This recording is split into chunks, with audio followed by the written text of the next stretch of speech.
Hey everyone, this is Mish Snyder, Chief Strategist of MarketGauge.com. And the last time I did a stock pick, we talked about calls. And the reason why I'm bringing it up is because it did not clear the level that I said it had to clear, which was at about 21. And so when anybody talks about picks, you have to decide what's your time frame.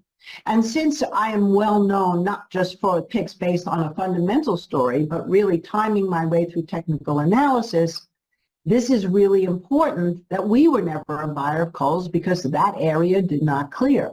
So now it's with the same vein. I'm going to talk about something completely different for a moment. This is an area that is a megatrend, no doubt. But if you look at the price of it, it has totally fallen apart. And that would be the area of 3D printing. However, instead of talking about DDD, I want to talk to you about Stratasys. Now, Stratasys symbol is SSYS. If you look at that stock, it looks like on the daily chart, we've already had a confirmed bottom.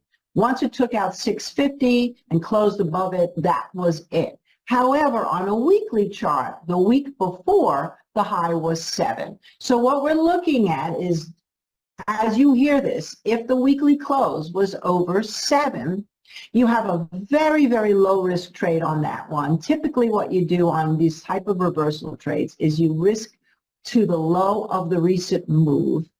And then if it turns out to be right, you have an incredible risk reward in an area that I'm still hearing about in terms of 3D printing and technology. It's not something that's gone away. It was just companies really were not able to turn profits, and that could change. Clearly what we're seeing here in the price makes that a big potential winner for 2024, the end and into 2025.